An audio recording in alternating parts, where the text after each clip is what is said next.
सोडून तुलाज मातीला तू जाग उधाणू दे आज उरी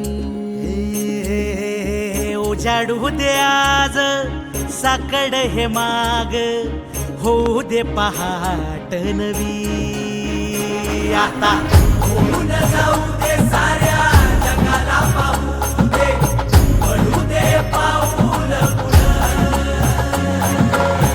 जरी काट पाया खाली लाख येळा येऊ दे पडू दे पाऊल मोठी लढाई र लढू मातीसाठी र गड्या मनगटाचं जोर लावून दाटला जरी आणि शाखा व्यवस्थापन म्हणून त्यांनी केळगाव सरकारी जिल्हा मध्यवर्ती सरकारी बँकेमध्ये ते कार्यरत होते. संस्थापक संपादक श्री संत नरहरी सोनार पाक्षिक, संस्थापक सरचिटणीस अहिल्यानगर जिल्हा पंचायत सोनार समाज मंडळ अहमदनगर, माजी चेअरमन सरकारी बँक स्टाफ सोसायटी केळगाव, कवी आणि लेखक, उत्तम कवी आणि प्रसिद्ध लेखक, आजू सदस्य शब्दगंध साहित्यिक परिषद महाराष्ट्र, आकाशवाणी अहमदनगर केंद्र, रेडिओ नगर अहमदनगर न्यूज चॅनलवर मुलाखत प्रसिद्ध झाले. त्यांच्या समाजरत्न व श्री संत नरहरी काव्यरत्न पुरस्कार त्यांना प्राप्त झालेला आहे. साहित्य शिरोमणी पुरस्कार असे अनेक पुरस्कार आपल्याला इथं पाहायला मिळतात. हा त्यांचा थोडक्यात हे अनमोल ठेवा आहे. हे काही प्रातिनिधिक स्वरूपात त्यांचे पुरस्कार आहेत.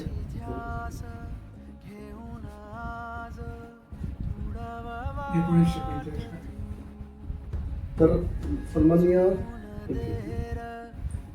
कृष्णकांत मोरे सरांनी आतापर्यंत हे आपण पुस्तक पाहू शकता.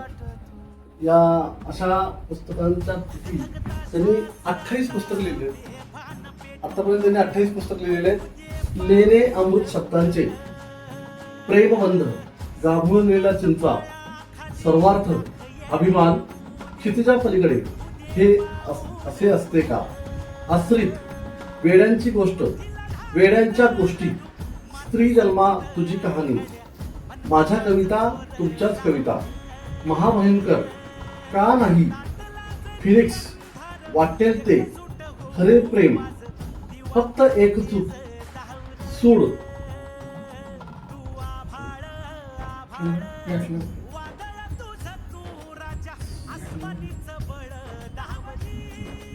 त्यानंतर स्वतःसाठी जगायचं राहून गेलं, द्यावयाचे गेले राहून, प्रबोधन, आता मी न उरले माहेरची, भूक, वाट पाहे त्या क्षणाची, माझ्या घरी मलाच चोरी, बाजीगर, अशा 28 पुस्तकांचं लेखन केलेले सन्माननीय कृष्णकांतजी लोणे सर आपल्या समाजाचं समाजभूषण आहेत. आणि त्यांना अनेक पुरस्कारांनी त्यांना सन्मानित करायचा पुरस्कार आपण दाखवू शकतो. या ठिकाणी पुढे अनेक विविध संस्था, विविध प्रतिष्ठित व्यासपीठाच्या मार्फत आणि शासनाच्या मार्फत त्यांना अनेक पुरस्कार मिळालेले आहेत. हे आपण आता इथं पाहू शकतो. राष्ट्रीय कर्मयोगी पुरस्कार, राज्यस्तरीय गौरव पुरस्कार, शब्दगंध पुरस्कार, असे अनेक पुरस्कार त्यांना, नरहरी काव्यरत्न पुरस्कार, कवी संमेलनामध्ये त्यांना, तर असे उत्तुंग व्यक्तिमत्व आज आपल्याला भेटलेले आहे. मी त्यांना 2 शब्द आपण त्यांच्याशी विचारून करूया. तर आपण प्रथम कुठे नोकरी लागला? नेवाशाला सहकारी बँकेत लागलो. मग हे साहित्य क्षेत्रात कधी तुम्ही पदार्पण केलं? हे मुळात आम्ही शासनाला कळवलं की मी 12वीपर्यंत शिकलो, परंतु आमचे छत्रपती शिवाजी महाराज कोणत्या कॉलेजमध्ये शिकायला गेले, त्यांनी किल्ल्यात समुद्रामध्ये किल्ले, ज्ञानेश्वरमध्ये कोणत्या कॉलेजला गेले, त्यांनी त्यांचा गोव्या कॉलेज आहे अभ्यासासाठी. बहिणाबाई चौधरी कुठे शिकायला गेले, आमची भगिनी, तिने लावणी संग्रह प्रकाशित केला, हिरवा चाफा, काव्य संग्रह, पुस्तकाचा संग्रह प्रसिद्ध आहे. आणि मग मी असं धाडस केलं म्हणण्याचं किंवा ते त्यांच्यामध्ये ती प्रतिभा आहे तीच माझ्यामध्ये आहे. फक्त तिला वाट मिळाली तेव्हा ती आपल्या पुढे आली. कुठल्याही कोणत्याही कार्यात यश मिळवायचं असेल तर त्याला मेहनतीशिवाय दुसरा कोणताही पर्याय नसतो. हे आपण पाहू शकता. आपल्याला हे सरांनी प्रथम हे सगळं तयार करावं लागतं. हे प्रत्येक पुस्तक लिहिताना हे प्रथम ते स्वतः लिहून काढतात. हे प्रत्येक पुस्तकाचं हे त्यांचं सुरुवातीचं लिखाण अशा 28 पुस्तकं सरांनी लिहिलेले आहेत आणि आपल्या जीवनावरती आहेत. भूक हा आपला जिव्हाळ्याचा विषय. अतिशय भावस्पर्शी आणि हृदयस्पर्शी अशी सुंदर कादंबरी त्यांनी भूक या नावाने केलेली आहे. ट्रू लव, सूड का नाही, स्वतःसाठी आणि सगळ्यात महत्वाचं प्रत्येकाच्या जीवनातलं महत्वाचं अगदी जवळचं वाक्य आणि जवळचं पुस्तक म्हटलं तर ही कादंबरी इतकी छान आहे. तर स्वतःसाठी जगायचं राहूनच गेलं. प्रत्येकाला आपलंच वाटतंय हे. तुम्ही जे जे लिहिलंय ते सगळं प्रत्येकाच्या जीवनावरचं वाटतंय. आम्हाला तुमचा साथ अभिमान वाटतोय. आपल्या ह्या आपण आता बँकेत नोकरी करत असताना सुद्धा तुम्ही अहमदनगर संस्थेची जी पंचायत समाज संस्था पण तुम्ही स्थापन केली आणि मग त्यावेळेला पासून कधी साधारणपणे किती साली स्थापन केली असेल? मग ते सामाजिक क्षेत्रात पण तुम्ही उत्तुंग यश मिळवलं, त्याचबरोबर साहित्यिक क्षेत्रात पण तुम्ही उत्तुंग यश मिळवलं आणि त्याबरोबर त्यांनी दोन्ही मुलांचं पण चांगलं शिक्षण पूर्ण केलं. मुलं काय करतात आपली? आता सर्वांनी आम्ही नोकऱ्या सोडल्या. मुलं एडिटिंगचे काम करतो आणि त्याचा थोड्याचा मुलगा लग्नाला आहे. वा, क्या बात आहे. तो इंजिनियर आहे. त्याचा मुलगा महेंद्र एमटेक मध्ये त्यांनी MBA केलं आणि मी सुखरूप आहे. आता एक लोणे म्हणजे नेमकं आडनाव कसं आहे आपलं? काय संशोधनाचं आहे. मला पण नेमकं आडनाव तुमचं कोणतं आहे? दीक्षित. गोत्रानुसार तुम्ही पालक कशा? कृष्णकांत गणपती दीक्षित असं म्हणू शकतो आपण. लोणे हे आडनाव गावावरून किंवा कशावरून तरी नाव पडलं गेलं असं.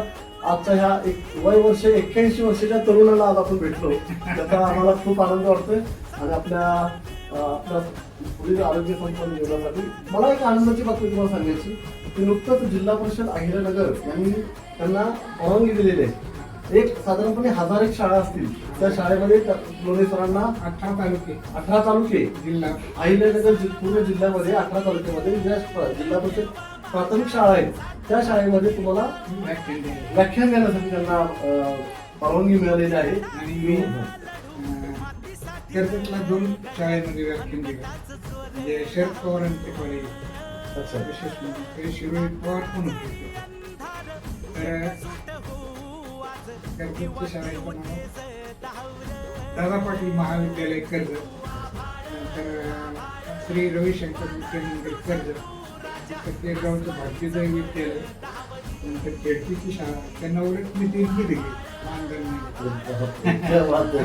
देणग्या इतके दिले. आपल्या समाजातल्या लोकांना धंदे टाकून दिले. सोन्याचे ते पण. अजून काय अशा आठवण आहेत का तुमच्या? जसं की आता तुम्ही सांगितलं गेलं की तुम्ही मानधन स्वीकारलं पण मात्र ते मानधन आपण त्या शाळेला नाही, मानधन नाहीच घेतलं, पण देणगी दिली. मानधन न स्वीकारता स्वतःची देणगी सुद्धा दिली. आणि काही आपल्या तरुणांना तुम्ही व्यवसायासाठी मदत केलेली आहे. म्हणजे काय वय नाही पाहिलं मी. तो गरजू आहे का ते पाहिलं. म्हणजे गरजूला तुम्ही मदत केलेली आहे. गरीब नाही श्रीमंत सुद्धा गरजूचा असतो. क्या बात आहे. बघा, जे श्रीमंत सुद्धा गरजू होऊ शकतो. वेळ प्रत्येकावर येत असती.